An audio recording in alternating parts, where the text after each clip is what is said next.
یہ حضرت تھانوی رحمۃ اللہ علیہ کے خطبات ہیں، ان کی تقاریر ہیں۔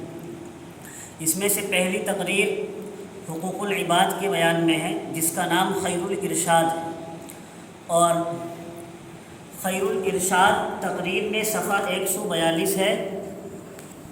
یہاں پر حضرت تھانوی رحمۃ اللہ علیہ نے بیوی کے حقوق کے بارے میں کچھ باتیں لکھی ہیں۔ ایک تو یہ لکھا ہے کہ ہندوستان کی بیویاں جبکہ خدمت گزار بھی ہوتی ہیں اور اپنے شوہر کی آمدنی پر گزارا بھی کر لیتی ہیں، لیکن پھر ان کو جوتے ہی سے بات کرنا، باندی اور غلام سے بھی ان کی اوقات بدتر رکھنا۔ بعض ایسے بے مروت ہیں کہ ان کی آمدنی ہزاروں کی ہے مگر بیوی کو 10 روپے کا روزینہ دیتے ہیں، اور بعضے کھانے کپڑے کی بھی خبر نہیں لیتے۔ یہ بہت بے غیرتی کی بات ہے اور شریعت کے بالکل خلاف ہے۔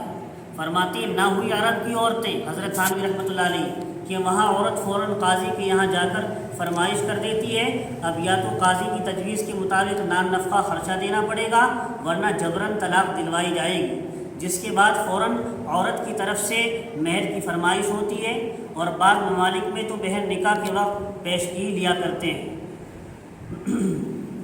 اور فرماتے ہیں یہ بیچاری ہندوستانی کی عورتیں ہیں، حضرت تھانوی رحمۃ اللہ علیہ کہہ رہے ہیں، جو مہر بھی معاف کر دیتی ہیں، عمر بھر نان نفقے کی تکلیف بھی سہتی ہیں، خیر کسی کے پاس ہو ہی نہیں تو اس کی تو شکایت نہیں، اس کی تو مجبوری ہے، اللہ ہی نے اس کے رزق میں تنگی لکھ دی ہے۔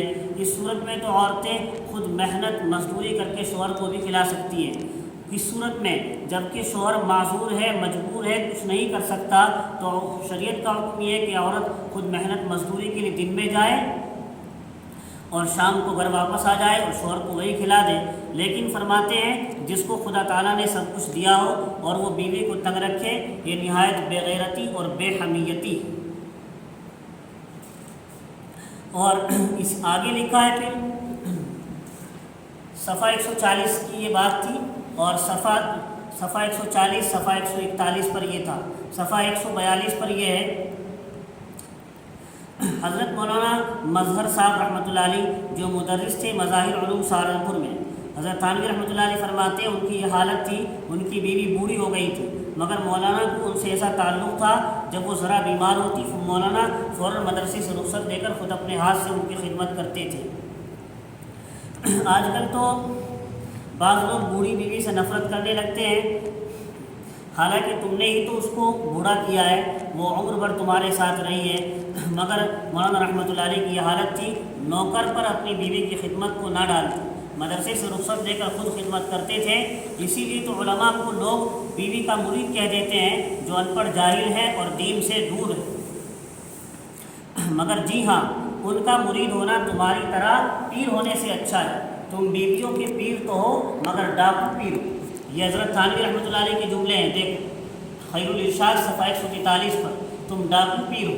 اور اصل یہ ہے کہ مولوی بیویوں کی مرید نہیں ہے، بلکہ ان کے دل میں خدا تعالیٰ کا خوف ہوتا ہے، وہ حقوق العباد کو ادا کرنے کا اہتمام کرتے ہیں، کیونکہ بیویوں کے حقوق بھی نصوص میں صراحت سے آئے ہیں، قرآن حدیث میں صراحت سے اللہ اور اس کے رسول نے بیان کیے ہیں۔ جیسے ماں باپ کے حقوق بیان کیے ہیں، ایسے ہی بیویوں کے بھی حقوق ہیں۔ حدیث میں رسول اکرم علیہ السلام کی معاشرت کا حال انہوں نے پڑھا ہے، برخلاف حافظوں کے کہ وہ پوری سیرت اور پورے احادیث کا ذخیرہ پڑھے ہوئے نہیں ہوتے، وہ بھی بعض مرتبہ ظلم کر دیتے ہیں۔ اس لیے وہ بیوی کے ساتھ نرمی اور ملاطفت تو وہی لوگ کرتے ہیں جو قرآن اور حدیث کو اچھے سے پڑھتے ہیں اور ان کو راحت پہنچاتے ہیں، عمل کی نیت سے قرآن حدیث کو پڑھتے ہیں۔ جتنا حضور اکرم صلی اللہ علیہ وسلم نے اپنی بیویوں کے ساتھ اچھا برتاؤ کیا ہے، اتنا تو کوئی مولوی کر بھی نہیں سکتا۔ اگر کوئی ایسا کرنے لگے تو نامعلوم لوگ اس کو ظلم مرید سے بڑھ کر اور کیا خطاب دینے لگے۔ حدیث میں آتا ہے حضور علیہ السلام حضرت عائشہ رضی اللہ عنہ کے ساتھ ایک بار دوڑے تو اس وقت وہ ہلکی پھلکی تھی، وہ آپ سے آگے نکل گئی، اس کے بعد کچھ عرصے میں دوبارہ پھر آپ ان کے ساتھ دوڑے، اس وقت حضرت عائشہ بھاری پڑ گئی تھی تو اب حضور آگے نکل گئے، تو آپ نے فرمایا یہ پہلی بار کا بدلہ ہو گیا۔ فرماتے میں نے ایک مولوی، حضرت تھانوی رحمۃ اللہ علیہ کہتے ہیں میں نے ایک مولوی سے جو بڑے وقار سے رہتے تھے کہا تھا کہ تم نے کس چیز کا نام وقار رکھا ہے، یہ تو تکبر ہے، بڑائی ہے، کیونکہ رسول اکرم صلی اللہ علیہ وسلم تمہاری طرح وقار سے نہ رہتے تھے۔ بتاؤ کیا تم بھی کبھی اپنی بیوی کے ساتھ دوڑے ہو؟ بس چپ ہو گئے، اس کا کچھ جواب نہ تھا۔ میں نے کہا، حضرت تھانوی رحمۃ اللہ علیہ کہہ رہے ہیں، میں نے کہا بس کرو۔ وقار تو وہ ہے جو رسول اکرم صلی اللہ علیہ وسلم کی معاشرت کے موافق ہو، اور جو اس کے خلاف ہو وہ وقار نہیں ہو سکتا، وہ تو تکبر ہے۔ غرض مولوی اس واسطے بھی اپنی بیویوں کی خاطر زیادہ کرتے ہیں کہ ان کی نگاہ میں رسول اکرم صلی اللہ علیہ وسلم کی معاشرت ہے۔ پھر بیوی کی خاطر کرنے میں دنیا کی بھی تو بڑی مصلحت ہے۔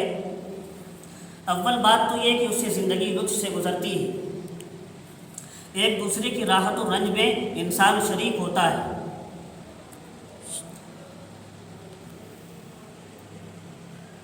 اور جن کی معاشرت، فرماتے ہیں آج تو لوگوں میں یہ خیال ہے